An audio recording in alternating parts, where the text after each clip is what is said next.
In this video, I'm going to talk to you about 30 reasons money is literally running away from you. And we're going to break this down into mindsets, habits, financial management, and lifestyle choices.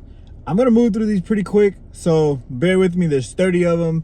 I only have about 10 to 12 minutes to knock this out, so let's jump straight into it. Number one, these are the mindset reasons. Number one, scarcity mindset. You believe there's never enough, so you repel money instead of attracting it.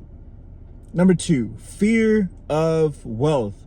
Deep down, you think having too much money will make you a bad person. This is taught.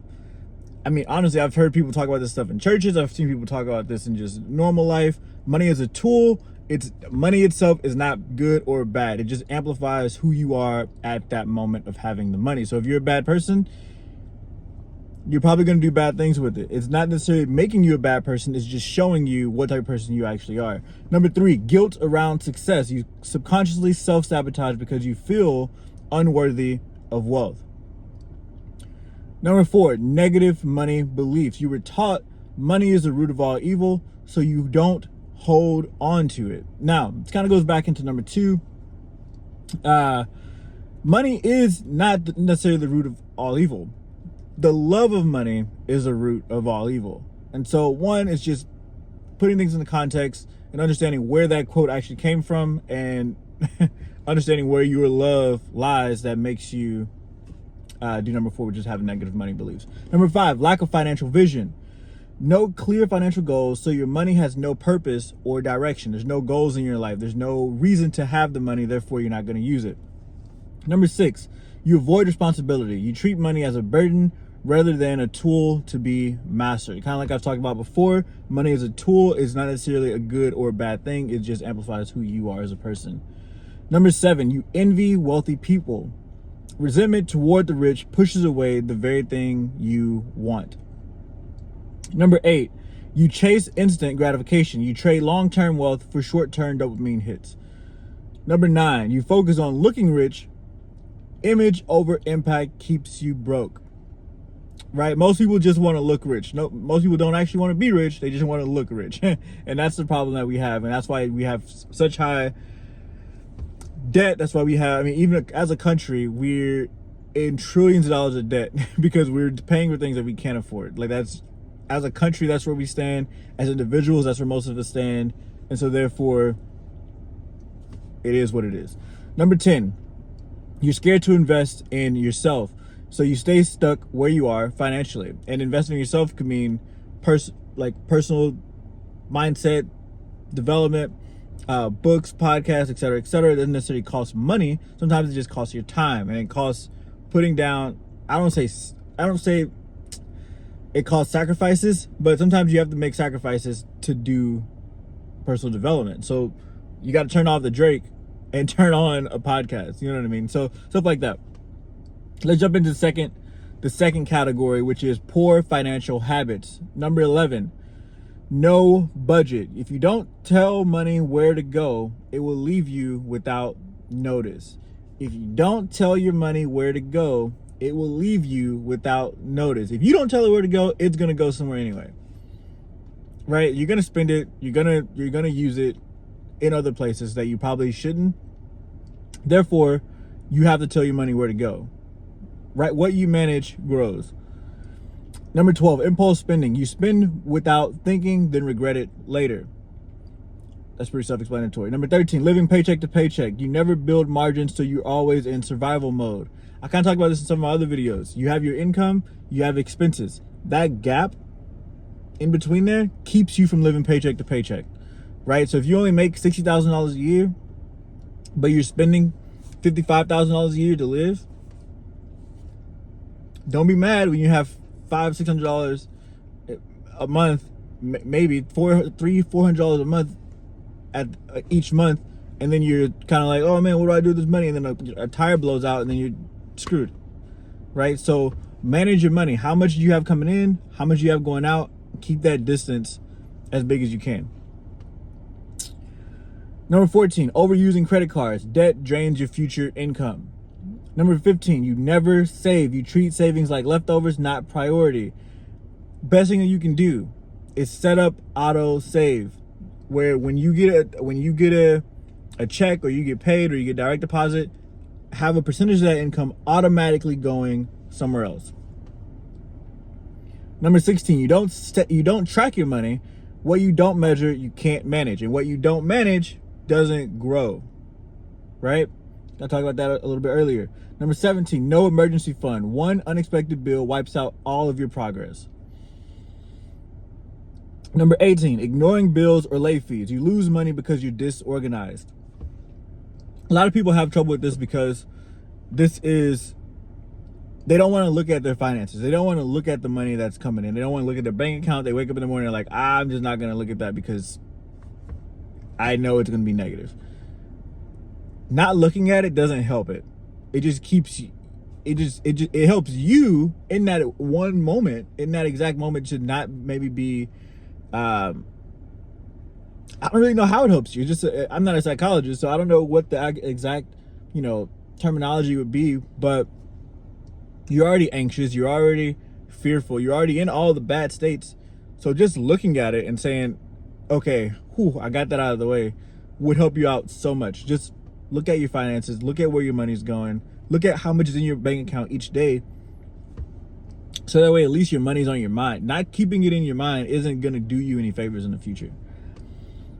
Where was I? Number 19, you don't understand your income. You earn money, but don't know what's actually coming in or going out. Again, this goes back into sitting down, writing out your expenses, writing down where you're investing, writing down where you're saving, writing down what's coming in, what's going out, and having things organized. If you haven't already, go listen to my video where I talk about the wealth formula, where there's a certain amount you want to have allocated towards investment, savings, spending, expenses, and then obviously you have an income.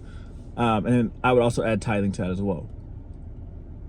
Number 20, you don't prepare for taxes, so you're shocked every year and you're unprepared. All right, now we're gonna jump into another section. There's 2 more sections. This section is business and career missteps. Number 21, undercharging for your services. You don't value your work, so others don't either. This goes out to coaches, business owners, consultants, especially. You guys are charging way too little for your services. I see people that are trying to charge, $200 per session or something. It's just, you have to value yourself before other people value you.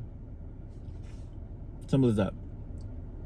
Number 22, staying in underpaying jobs. Loyalty to low-paying jobs costs you years of growth. Going back to that example I gave you guys earlier, if you make $60,000 a year, but you spend $55,000 a year, there's 2 things you can do.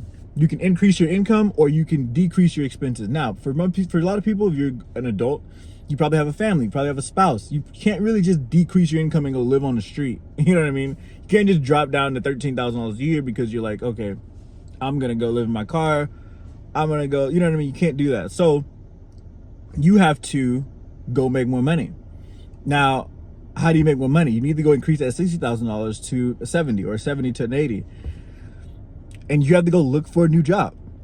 Yeah, you've been at this job for 5 years. This job has you exactly where you are, right? So if you can't decrease your expenses, you have to increase your income if you want to get to that next level. It just is what it is. No one's coming to save you. No one's coming to change that. That's just the way it works.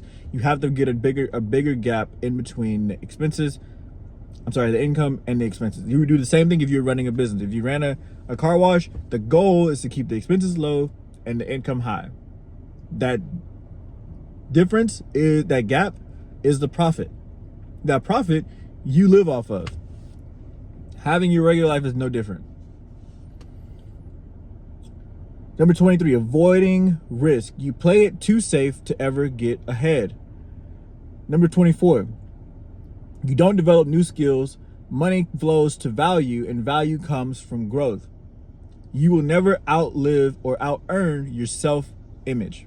If you don't value yourself, life won't value you. Simple as that.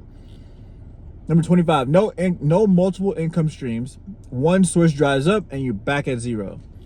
Now, go get a job. If you don't have a job, go get a job, right? If you're a business owner, go find that one business. Go find that one thing that's going to give you income consistently, right? From there, you will start to have an overflow if you keep your expenses lower than your income, right?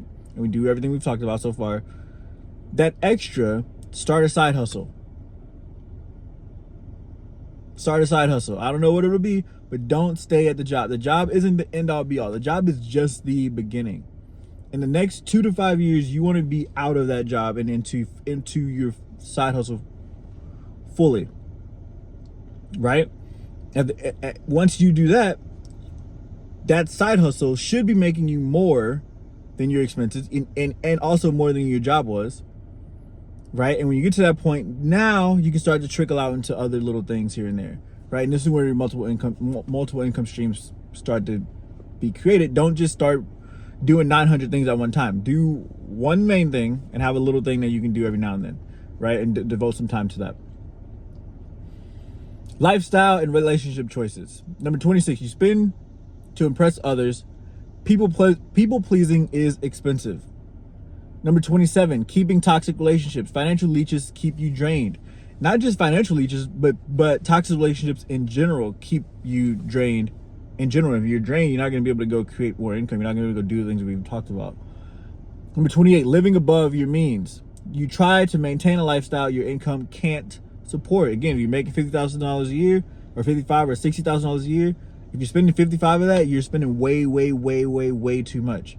You want to keep your expenses at about 60%. So you want to be about 40,000 on expenses at max. That's kind of where you want to be, and that gives you a $20 to $25,000 cushion where you can go save, you can go enjoy life, you can go. You see what I'm saying? And you obviously want to organize that, because if you don't, you'll just blow through $20,000 as well.